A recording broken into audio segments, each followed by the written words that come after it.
Tiger kwa bond mama semune kuti mune kuti even ku music muriko tinozo kuna studio nozo Dr. Bond Entertainment tikaanza kuti my manager Gonzi chokwadi then later on takaanza kuti manager Gonzi akatanga kuti mimi nemshonga then later on takaanza kuti Gonzi zvakutengezva zvadzikira azvinongodari muri makakonzeresa futi kuti mfana aiwa unoona pana Gonzi ana kuziva mfana wangu kuti mkuru igombwe chinozi gombwe yakandi mwari wepasi wakanga wakagara pasaidi neniwe chisipasi ndakuchira mari asi wakabva uno zvinodhakwa akatuka mwari ukatuke mwari tane mishonga izvo wakatuka mwari udenga izvo wakatuka mwari zvinorangwa saka mfana akatuka akataura zvisiri izvo but ndakamuta ningina zvaita azviitwe akafamba kodzana vese ndifonera Gonzi akuti zvakati but andaitadza kudzima Gonzi kuti anyarara izvo zvakamira sobva tonyarara andazvitadza izvo ndaizviita but akataiwa mwari muregerera andachanoziva asi akazondifonera kumubvunza izvezvi akatambira pane munhu akazomuvaka wandise ndakamuudza daiwa munhu wakutuka hana mhosva aiti kubatsira maybe madrugs avairowa panayo akatambira ndaimwa madrugs andiregererei aiwa ndakakanganisa ndati anomufana wangu ayo takashanda ndatobudawo mari wani but aiwa ndakuregerera ndopa ndakazonzwa kuti zvara aiti zvakufambo ndakati mwari muregerere muning'ina aisaziva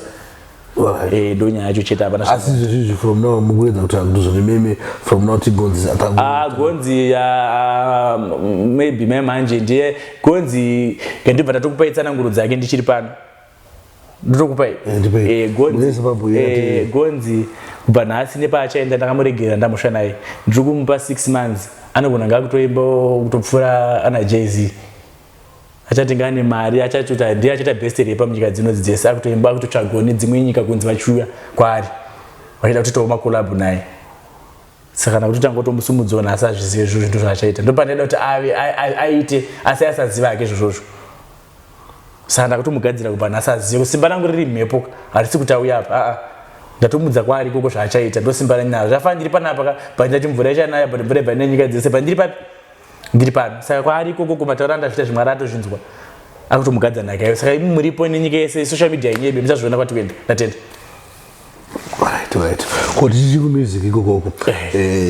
Dr. Bond Entertainment so iri kurana here katenga yambomira chizvo kuitika nguva yese ndakanzi nemhepo chimira kuita zvemusic ndosaka maona ndakamira panguva yese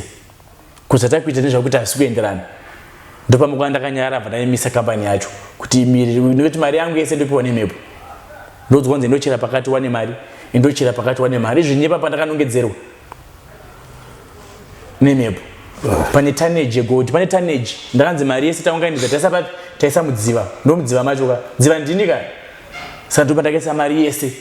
ndofunga ndopandangachishera imwe shoma iripo ipapapa ndichishandisa zvamukona zvese matracks andinazvo izvi nedzimba dzakawanda dzandinadzo dzamene dzimba dzandinadzo dzakusvika dzingani ndopa kubva mari saka ndonyaya yacho iyo right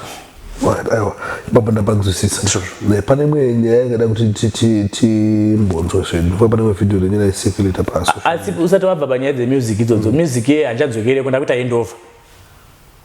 kune mufana wangu aripo akandinzwisisa anonzi Master H nomuziva Master H all along ndakamusaina ndamuudza kuti muningina ndakumbomira music unokwanisa kuti kubvisa hangu mukambani uende akaramba akati mudhara ndibve pamuri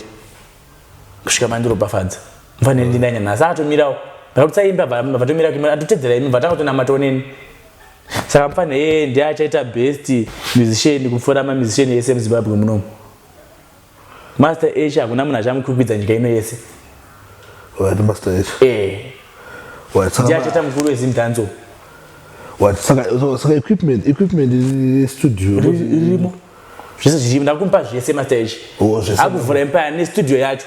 ndiye Dr. Bond Entertainment charamba iriko zichabatsira vanhu vakawanda but iye ndiye akuvhura empire yake hamene aiti inonzi chiko kutombozvinzwisisa here zvinzwisiseka hamene zita raitaura kuti inenge ichinzi yanzi bottom camp chii yanzi bottom camp saka taakumusira achatoiloncha ndomusira mari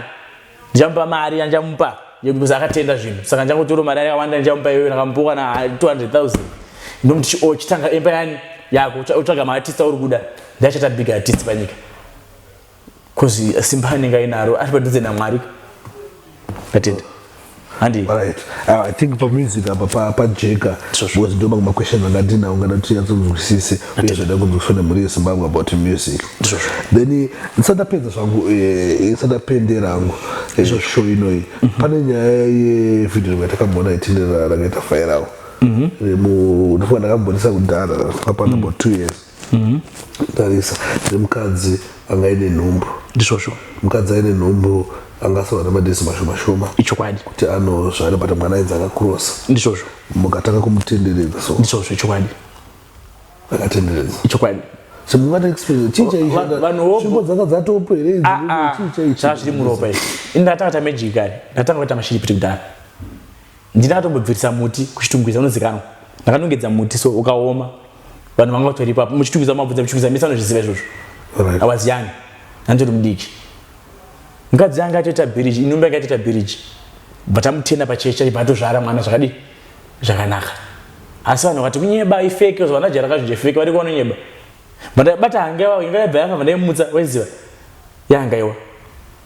ndakaiona yangaiwa pandai sunga varume nhengo dzavarume nangaiwa ndichitimuka saka ndaizama kushowa nyika kuti aiva simba ndinaro kozi vanhu vazhinji vati pasocial media vanotya chacha vaende pasocial media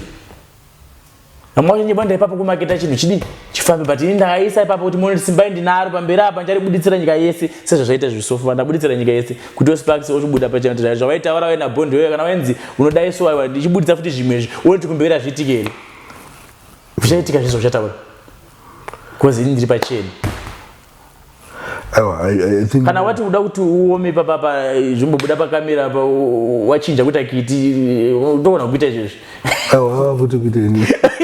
aiwa kamera iriko anozokudzora futi unodzoka kana ndiwada kutesta chumbi yacho here unomuchinja kuita kiti izvozvo ndobva ndakudzorera ndikeseona alright ndatenda hangu amene ndo maquestions anga ndinawo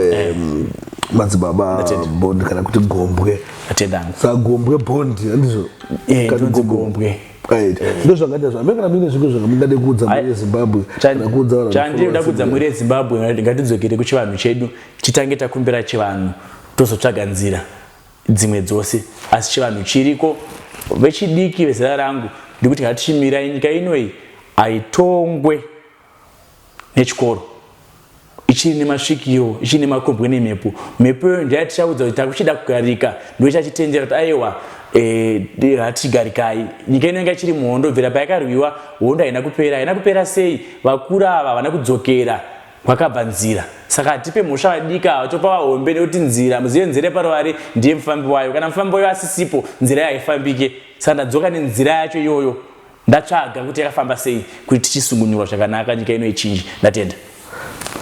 muri Zimbabwe ndofunga manzwa amashoko makukutu padialogue with DJ Sparks anga takahosta Gombwe kana kuti madzibaba mubondi tichiri kumboti madzibaba because ndo zvanga takanchaira but from now onwards wakuita kuti iwe wakunzi Gombwe uyezve wedze kuti Gombwe takamborinzwa but teshaizwa tinorevei hanzi ndimwari anofamba panyika ndizvo kama Zimbabwe ndimwari wepasi inume netumwana mwari ndiye Jesu mwana komana waMwari anobarwa munyika utumwa naMwari anenge achitaurwa naMwari direct ini zvandikudzwa zvandizwa ningirozi ndikudzwa naMwari direct right saka muri Zimbabwe nofamba ngozvinzwira mangozvionerawo always remember kuti kusubscribe kana uchingosina kusubscribe zimu reality ITV kuita kuti musapotswe nezvatinoposta zuva nezuva uyezve kana pachinge paina wakasuri wada kuzotibata panamba dzedu dzezimu reality ITV nezvanamba dziri pascreen idzo. Thanks guys, thanks for watching, thanks for supporting zimu reality ITV. Thank you.